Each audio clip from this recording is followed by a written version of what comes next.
فأنا ناصح لإخواني بالصدع بالحق تبيض وجوههم. السكوت في مسألة الحزبية يضرها، فاصدع بما تؤمر وأعرض عن المشركين.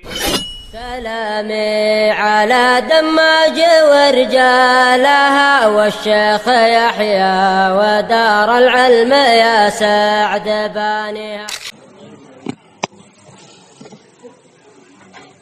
بسم الله الرحمن الرحيم. الحمد لله حمدا كثيرا طيبا مباركا فيه كما يحب ربنا ويرضى.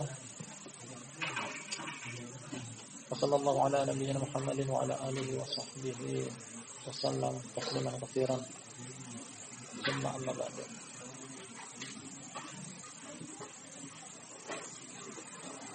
Ikhwan fillah, a'azzani wa a'azzakumullah. Masih pada kajian rutinitas kita dari kitab Tauhid alladzi huwa haqqullahi 'ala al-'abid.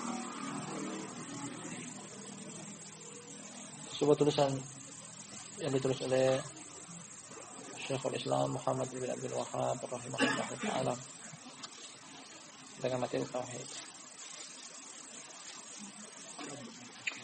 Bab yang tengah kita kaji adalah bab yang ke-22 dengan bunyi bab anna ba'dha hadhihi al-ummati ta'budul awthan. Bahwa sebagian umat ini ada yang menyembah berhala.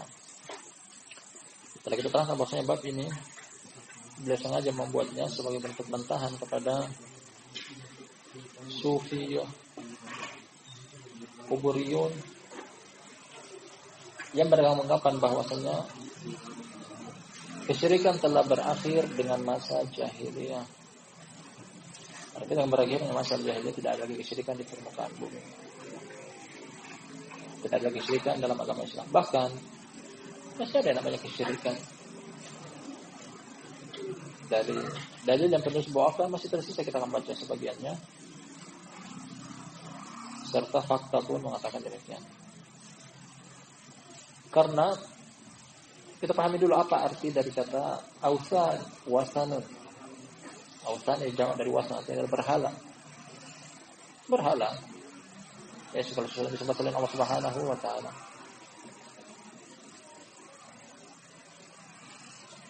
Baik itu benda hidup ataupun benda mati. Atau kata-kata lafaz togut seperti pada surat An-Nisa. Baik berupa pepohonan, bebatuan, patung dengan bahan apapun, tanah, batu, besi, dan sebagainya.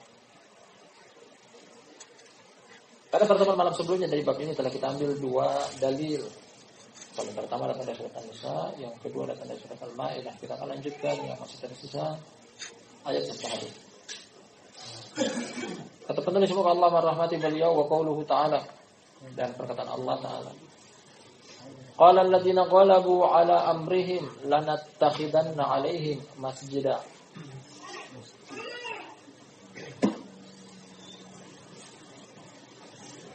Berkata orang-orang yang mereka memenangkan perkara dari kisah Ashabul Kahfi, setelah terjadi diskusi, perbincangan, perdebatan antara kelompok yang mau menginginkan membangun monumen di atas Ashabul Kahfi. Beberapa orang dari kalangan pemuda yang menyendiri karena kerusakan, berupa kesyirikan di kaumnya. Akhirnya Allah Subhanahu wa taala menjadikan mereka tanda-tanda kebesaran Allah, berupa mereka diwafatkan, kemudian dibangkitkan kembali. Salah tabiatin sini wazdadu tis'a, 300 tahun lebih. Mereka ditidurkan oleh Allah Subhanahu wa taala, kemudian mereka dibangkitkan kembali. Dari amalan ini mereka dijuluki orang-orang soleh. Akhirnya ketika mereka meninggal dunia, terjadi perdebatan antara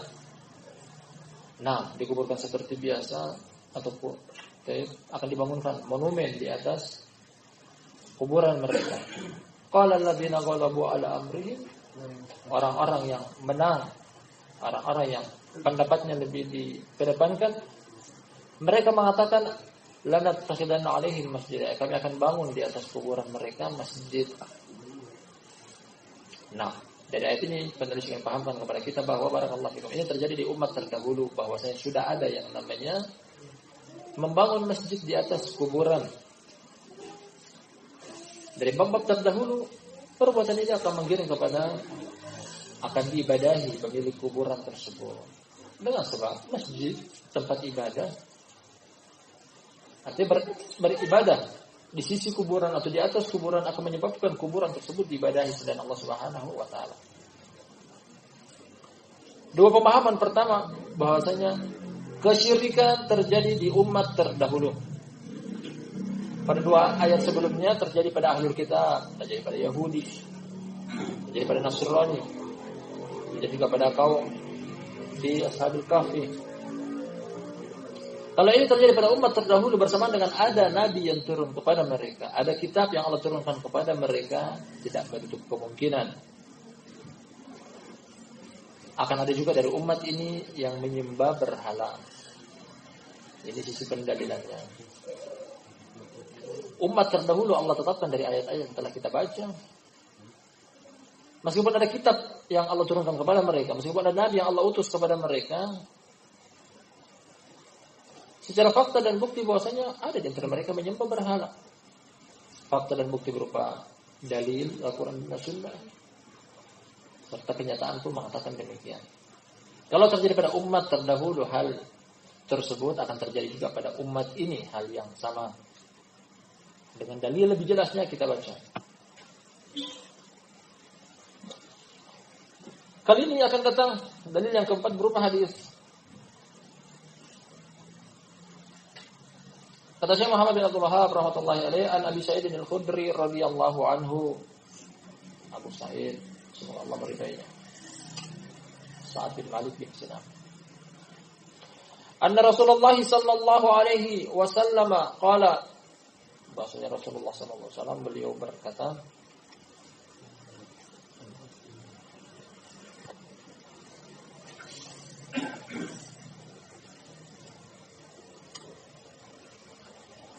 la tattabi'anna sunana man kana qablakum hadwal quddati bil quddah hatta law dakhalu juhra dabbin la dakhaltumuh. Qalu ya Rasulullah al-yahud wan nasara, qala faman akhrajahum. Faman al-qawm illa haula.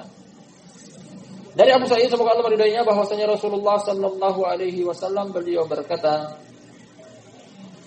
pasti kalian akan mengikuti sunnah umat sebelum kalian, sejengkal demi sejengkal, atau kudda selangkah demi selangkah. Makna kudda adalah ukuran satu bulu dari anak panah. Artinya jarak yang dekat, sampai sedekat itu, sampai setipis itu kalian akan mengikuti. Itu lagi kata Nabi SAW, pasti kalian akan mengikuti. Pasti kalian akan mengikuti sunnah-sunnah umat sebelum kalian, seukuran al-quddah bil quddah.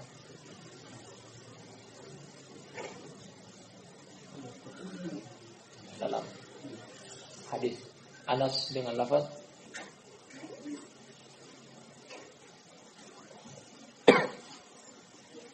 shibran bi shibrin wa dira'an bi dira'in, sejengkal demi sejengkal, sehasta demi sehasta. Sampai-sampai seandainya mereka masuk ke dalam lubang dhab, niscaya dari kalian pun akan ada yang masuk padanya. Lubang dhab mengartikannya dengan biawak, salah. Keliru besar. Lain dhab, lain biawak. Beda habitat, beda spesies.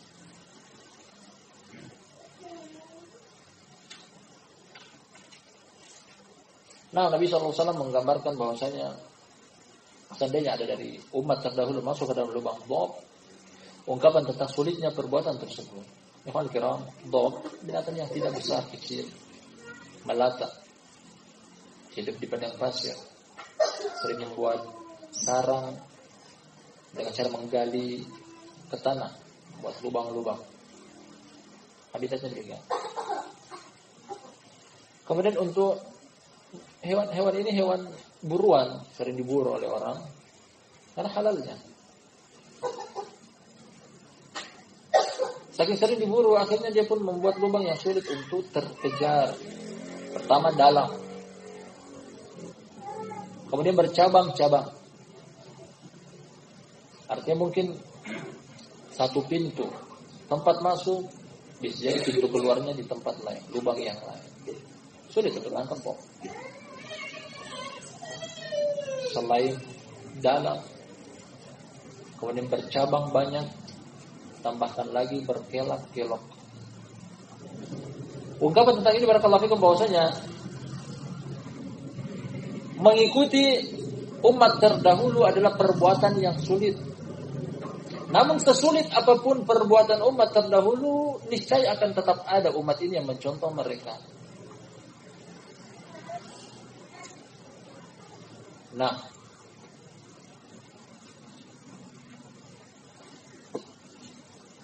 kalau ya Rasulullah al-Yahud wa Nasara, mereka bertanya kepada Rasulullah SAW, wahai Rasulullah, apakah ini maksud kaum tersebut adalah Yahudi dan Nasara?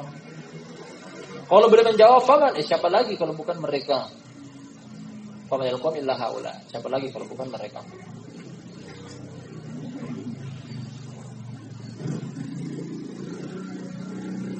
Pada dalil pertama beliau bawakan 3 ayat. Beliau susul dengan 1 hadis ini. Memiliki keterkaitan yang sangat erat barakallahu fikum dari sisi bahwa pada jilbab menyebutkan penetapan umat ini akan ada di antara mereka yang menyembah berhala. Kalau di umat terdahulu dari dalil yang telah kita baca dari Ahlul Kitab, Yahudi ada yang menyembah togut, ada yang menyembah jib. Jib adalah berhala. Ada Ashabul Kahf. Juga kaum mereka ada yang menyembah dan membangun masjid di atas kuburan mereka, akhirnya disembah selain Allah Subhanahu wa taala. Pendapat dari hadis yang barusan kita baca bahwasanya ada dari umat ini yang mencontoh mereka, dan itu pasti dalam segala hal, termasuk dalam hal kesyirikan. Nah, ada dari umat ini yang melakukan kesyirikan. Jadi terbantahkan apa yang dianggap oleh sebagian kelompok firqah Sufiyah, Kuburiyun, mengatakan bahwasanya tidak ada kesyirikan di agama Islam. Mereka beristidlal dengan semisal perkataan Nabi sallallahu alaihi wasallam, "Inna syaitan qad aisa ay ya'budahul musalluna fi jaziratil Arab, walakin fit tahrish bainahum." Kata Nabi sallallahu alaihi wasallam, sungguh syaitan atau iblis telah berputus asa untuk membuat orang-orang yang salat menyembahnya di jazirah Arab. Akan tetapi membuat mereka saling berselisih, bertikai, berbeda pendapat, berseteru, bermusuhan, saling menebar kebencian. Nah, di sini menafikan bahwasanya setan sedang putus asa untuk membuat orang yang sholat tayyib menyembahnya. Namun Syekh Ibnu Taimiyah rahimahullah alaih menggiring hadis ini bahwasanya dengan beberapa kemungkinan. Pertama berbunyi tentang orang yang sholat. Bisa jadi orang yang tidak sholat dan terjadi dalam hal tersebut. Dan dijumpai dari umat ini mengaku tentang umat Islam, ternyata banyak di antara mereka yang tidak sholat. Atau mana yang lain disebutkan adalah Jazirah Arab. Bisa jadi di selain Jazirah Arab dari kaum muslimin, orang Ajam atau di luar Jazirah Arab. Menyelisih hadis tersebut, terjadi hal tersebut dan terbukti demikian. Betapa banyak kita jumpai bahwasanya orang yang mungkin sholat atau bahkan di Jazirah Arab ternyata masih menjadikan berhala sebagai sesembahan mereka.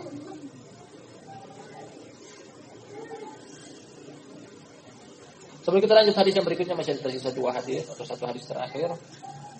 Hadis yang baru saja kita baca, hadisnya Abu Sa'id Al-Khudri, riwayat Imam Bukhari dan Muslim, kita bisa petik pelajaran di dalamnya. Di antaranya paling pertama adalah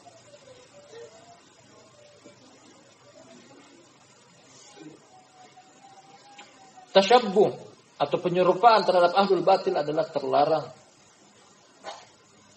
Karena hadis ini datang dalam bentuk celaan, bukan dalam bentuk pujian, celaan. Maksudnya ada umat, sebagian dari umat ini mencontoh umat terdahulu, Yahudi dan Nasrani. Ini bentuk celaan dari Nabi Shallallahu Alaihi Wasallam. Artinya mencontoh mereka adalah celaan. Dikuatkan dengan hadis Ibnu Umar dalam riwayat Imam Tirmidzi. Kata Nabi Shallallahu Alaihi Wasallam, "Wa man tashabbah biqaumin fahuwa minhum." Barang siapa yang menyerupai sekelompok kaum, maka dia termasuk di antara mereka.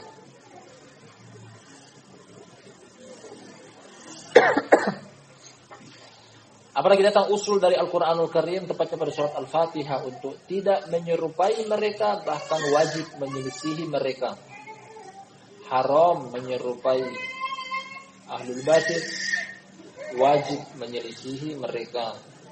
Ihdinas siratal mustaqim, siratal ladzina an'amta 'alaihim, ghairil maghdubi 'alaihim waladdallin. Nah, mengikuti orang-orang yang diberikan nikmat oleh Allah Subhanahu wa taala, para nabi, siddiqun, syuhada, orang-orang soleh. Dan wajib menyelisihi untuk al-maghdub dan ad-dhal, Yahudi dan Nasrani. Penyerupaan atau tasyabbuh,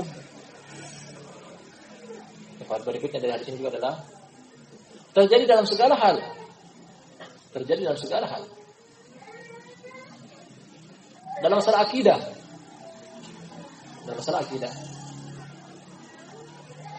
Sebagaimana umat terdahulu ada yang mereka menyembah para nabi, pun umat ini menyembah Nabi kita Muhammad sallallahu alaihi wasallam dengan berlebihan kepada dia.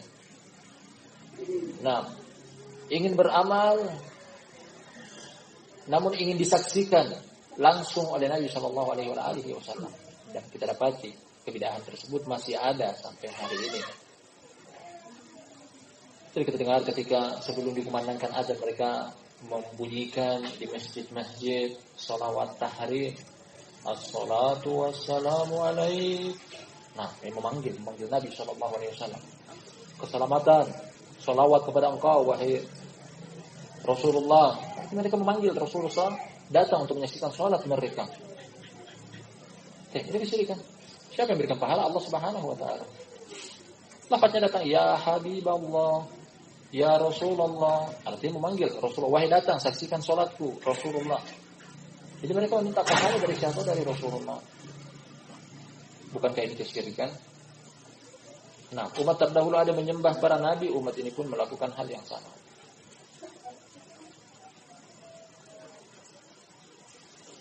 Kita katakan bahwasanya tasyabbuh dalam segala hal, dalam berpakaian. Wallahi zaman sekarang kita nggak pernah tahu orang tersebut Islam atau tidak kecuali dia masuk masjid. Tapi kalau disandingkan antara kaum muslim dengan orang kafir dari sisi pakaian, tidak ada bedanya.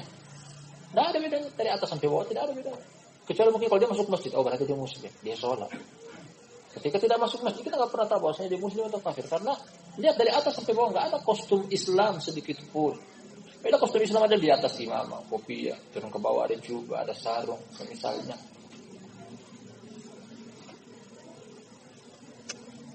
Tasyabbuh terjadi sesuai dengan apa yang beliau beritakan. Waliyadillah. Pembahasan dalam hadis ini juga adalah barakallahu fikum tentang sesulit apapun yang dilakukan oleh umat terdahulu dari kebatilan, akan tetap ada umat ini yang mencontoh mereka. Akan tetap ada.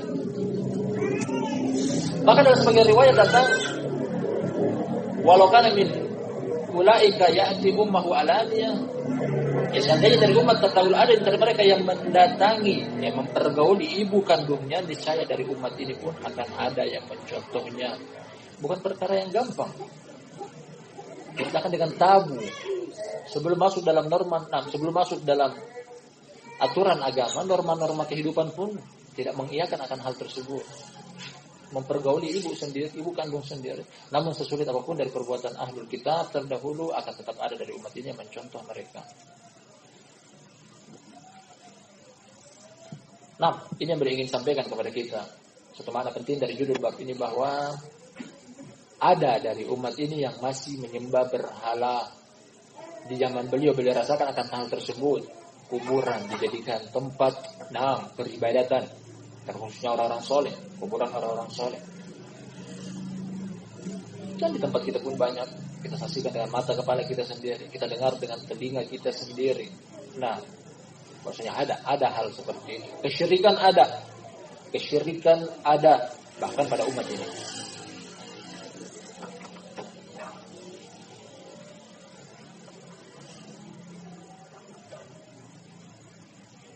Yang sering kita dengar barakallahu fikum dari media atau perbincangan di antara kita tentang budaya. Selalu kalau membicarakan tentang budaya terkhususnya Indonesia, tak pernah lepas dari berbau mistik, syirikan, khurafat. Seluruh adat istiadat Indonesia. Nah, tak lepas dari unsur kesyirikan. Budaya keraton. Nah, daerah Solo sana ada istilahnya Kiai Slamet, sapi berpunuk dua dikultuskan.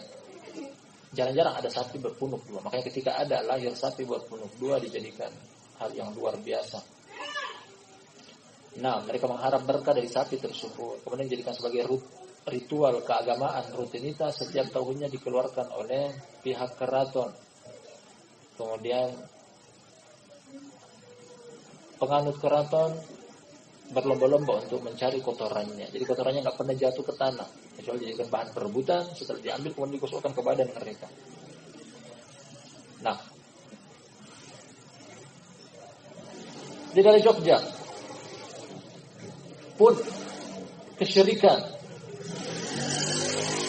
dibalut dengan syubhat budaya, tradisi.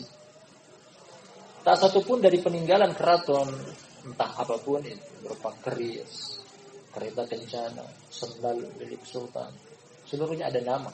Kemudian dijadikan sesuatu yang keramat, bisa dijadikan sebagai semacam ajimat, mengharap berkah padanya, dan dijual dengan harga fantastis. Keris sudah berkarat ratusan tahun, bahkan mungkin ribuan tahun, harganya bisa sampai 1 miliar, atau bahkan lebih. Dan mereka menganggap bahwasanya sesuatu tersebut terdapat hal-hal yang luar biasa yang belum tentu ada pada 6 senjata-senjata yang lainnya. Dibalut dengan nama budaya. Inilah yang membuat rusak agama Islam ketika Islam dipadukan dengan budaya. Islam mana yang dipakai? Islam Aceh, budaya mereka sendiri berbau kesyirikan. Islam Minangkabau, nah juga kesyirikan. Islam Mongondo sama, tidak ada bedanya. Islam Bugis, Islam Jawa, Kejawen diistilahkan dengan nama Kejawen. Kalau kesyirikan dari akar sampai pangkalnya. Nah, barakallahu fikum, kita akan lanjut pada dalil yang berikutnya. Wali Muslimin an Tsauban radhiyallahu anhu. Yang di depan hadisnya riwayat Imam Bukhari dan Imam Muslim, kalau yang ini Imam Muslim. Dari Tsauban, maula Rasulullah sallallahu alaihi wasallam. Ada Rasulullah sallallahu alaihi wasallam qala, hadisnya panjang kita baca. Bahwasanya Rasulullah sallallahu alaihi wasallam beliau berkata,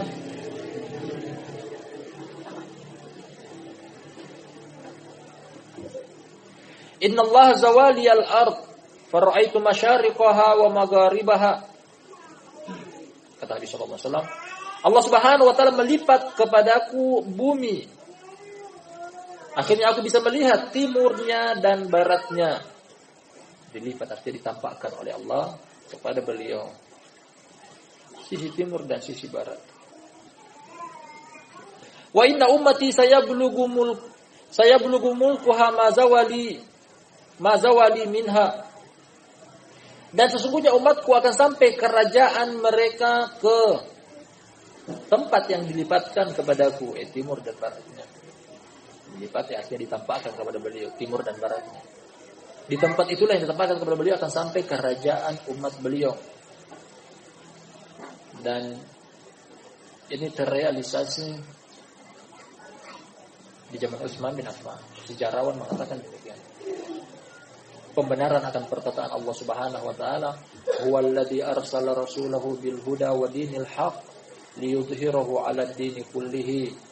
Dialah yang telah mengutus seorang rasul dengan petunjuk dan agama yang benar untuk mengunggulkan agama ini lebih daripada agama-agama yang lainnya. Dan terrealisasi dari Utsman bin Affan, kita katakan bahwasanya sejarawan membuktikan akan hal tersebut. Nah, Islam menguasai 2/3 dunia. 2/3 dunia. Dengan kejayaan ataupun paksaan. Artinya lebih daripada setengah. Namun setelah lewat masa-masa tersebut, nah Islam sekarang terhinakan. Wallahu musta'an. Lanjut beliau, wa utitul kanzain al-ahmar wal abyad, aku diberikan dua harta terpendam, merah dan putih. Merah ungkapan tentang emas, putih ungkapan tentang perak. Nah, dua logam mulia yang merata di seluruh penjuru dunia. Jadi dua logam mulia ini berharga, istimewa di daerah mana? Ahmar dan abyad, ungkapan tentang ahmar adalah harta yang banyak tersebar di kerajaan bangsa Romawi. Sedangkan abyad putih, perak atau intan dan berlian, harta yang banyak tersebar di kerajaan Persia. Artinya dua kerajaan ini akan tumbang di tangan para sahabat dari umat Nabi Sallallahu Alaihi Wasallam dan akan direbut dan terbukti sampai zaman sekarang. Wa ini sa'altu Rabbi li ummati alla yuhlikaha bisanatin bi'amah, dan aku minta kepada Rabbku bagi umatku untuk tidak mencelakai mereka dengan musim kemarau paceklik berkepanjangan secara merata. Nah, maka datang jawaban tentang hal tersebut. Walla yusallitu alaihim aduwan min siwa anfusihim fayastabiha baydatahum. Dan aku minta kepada Allah untuk tidak menjadikan umatku terkalahkan dengan selain mereka. Akhirnya orang lain, kelompok lain, komunitas lain, agama lain menghalalkan, memenangkan, mengunggulkan sebagian besar mereka. Ini permintaan dari beliau. Wa inna rabbi qala, dan Rabbku mengatakan kepadaku, ya Muhammad, idza qadaitu qada'an fa innahu la yurad. Muhammad, kata Allah Subhanahu wa taala, memangnya beliau dengan lafaz ini, ya Muhammad. Apabila aku telah memutuskan suatu keputusan, maka tidak akan tertolak keputusan tersebut, tidak akan berubah. Wala mubaddila li kalimatillah. Wa inni ataituka li ummatika alla uhlikahum bisanatin amah. Aku memberikan kepada engkau apa yang kau minta bagi umat engkau untuk tidak dibinasakan, tidak dimusnahkan dengan satu atau musim paceklik secara umum. Berbeda dengan umat-umat yang lainnya, terkadang ada satu kaum, satu umat, satu komunitas dari umat terdahulu dibinasakan oleh Allah dengan bencana, habis satu kaum, tak tersisa dari mereka. Fahal tara lahum min baqiyah. Umat ini tidak.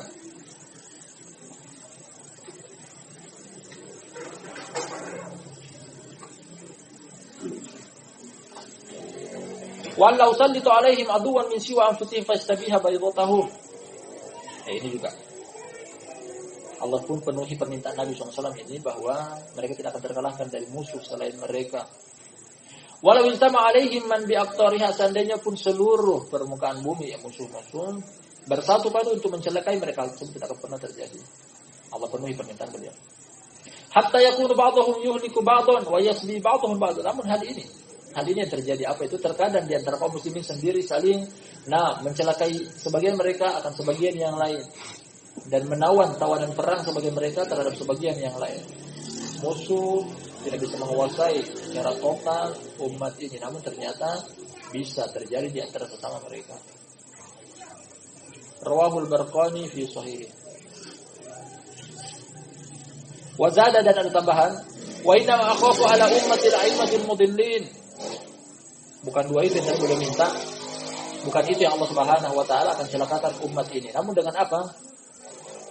Kata Nabi SAW selanjutnya, sesungguhnya saja yang aku khawatirkan adalah akan umatku para pemimpin yang sesat.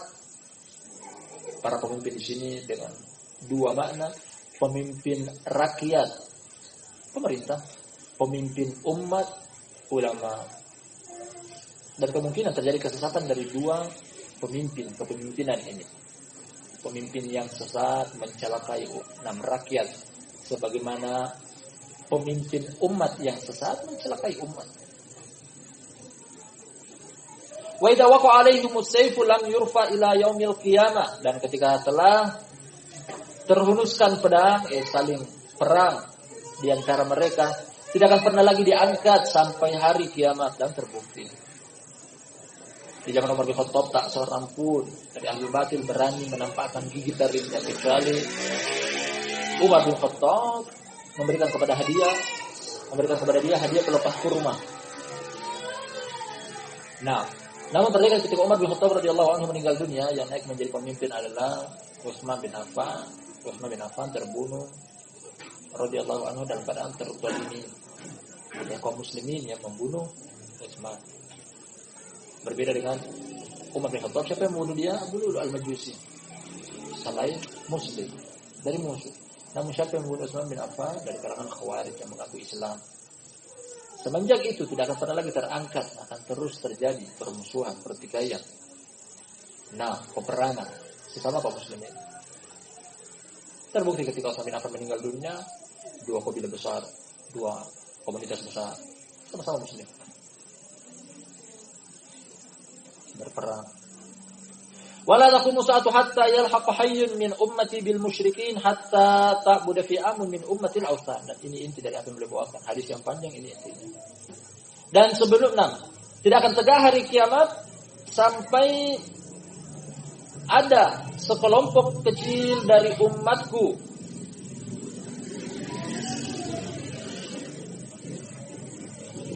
orang-orang musyrik. Ya, umat ini akan mencontoh orang-orang musyrik. Dengan cara apa? Sampai sekelompok orang dari umatku menyembah berhala. Ini inti sebagai hadis yang terakhir boleh tetapkan, maksudnya ada dari umat ini menyembah berhala. Jadi mengingkari tentang penyembahan berhala dari umat ini adalah mengingkari hadis. Mengingkari hadis adalah kebatilan, kesesatan. Tidak boleh mengingkari ayat, tidak boleh mengingkari hadis. Satu huruf yang diingkari dalam Al-Quran dan hadis kafir. Wa innahu sayakunu fi ummati kadzdzabuna salasun kulluhum yasumu annahu nabi wa ana khatamun nabiyyin la nabiyya ba'di. Dan akan ada dari umatku 30 orang pendusta, seluruhnya mengaku dia adalah nabi, padahal aku adalah penutup para nabi, tidak ada nabi setelahku. Nas yang sorry bahwasanya tidak ada nabi setelah Nabi sallallahu alaihi wasallam. Siapapun mengaku kenabian setelah beliau, jangan percaya, pendusta dia. Dan jumlahnya ada 30. Kalau kita kumpulkan semuanya mungkin lebih. Namun ini usulnya, asasnya. Di zaman beliau sendiri ada keluar yang namanya Musailamah al-Kadzdzab. Beliau sempat bertemu dengan Nabi sallallahu alaihi wasallam. Nah, maksud kami, beliau sempat bertemu Nabi sallallahu alaihi wasallam dengan orang tersebut. Abu Bakar juga di pemerintahan dia berhasil membunuh seorang juga yang mengaku Nabi, namanya Aswad al-Ansi di daerah Son'a. Dia mengaku bahwasanya datang malaikat memberikan wahyu kepada dia. Wahyu itu adalah iblis. Nah, akan keluar dari umat ini 30 orang yang mengaku Nabi, seluruhnya pendusta.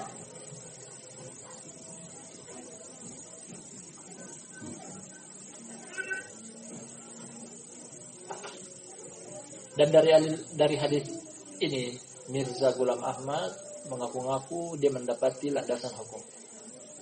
Mirza Ghulam Ahmad mengaku Nabi dengan kelompok yang dijuluki dengan Ahmadiyah. Ketika Nabi SAW mengatakan dari hadis ini la nabiyya ba'di, dia mengatakan Nabi SAW menetapkan dialah Nabi. Urutan yang tepat dari cara mengi'rab hadis ini adalah la nafiyah, menafikan, tidak ada, artinya tidak ada. Nabiyya isim la, artinya tidak ada Nabi ba'di setelahku, penafian. Namun Mirza Ghulam Ahmad mengatakan bahwasanya la adalah suku kata dari namanya Mirza Ghulam Ahmad.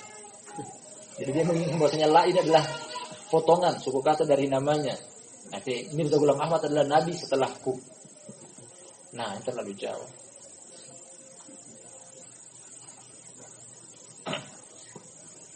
Lanjut hadisnya, wala tazalu ta'ifatun min ummati 'alal haqqi mansura la yadurruhum man khadalahum hatta ya'ti amrullahi tabaraka wa ta'ala. Potongan hadis yang terakhir. Dan akan senantiasa ada sekelompok kecil, Ta'ifatnya sekelompok orang.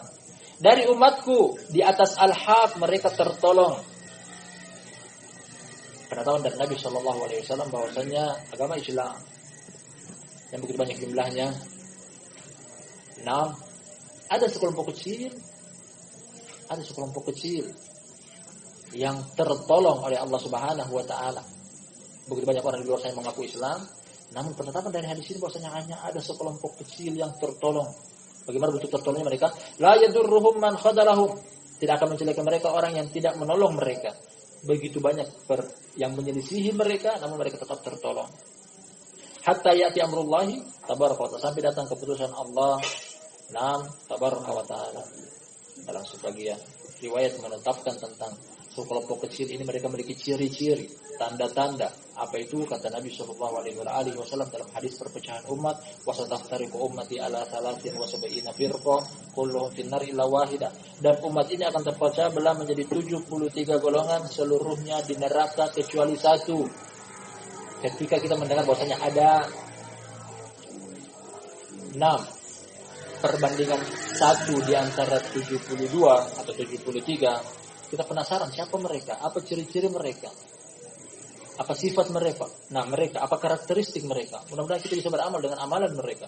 Nabi SAW ditanyakan hal tersebut, ya Rasulullah, manhu wa Rasulullah, siapa mereka, kelompok yang satu tersebut yang selamat. Ma ana alaihi wa ashabi, apa yang aku dan sahabatku berada di atasnya. Mengikuti ini adalah jalan keselamatan dalam segala hal, berakidah, bermuamalah, berpakaian, cara hidup. Belajar, menuntut ilmu, ibadah, suluk dan seterusnya.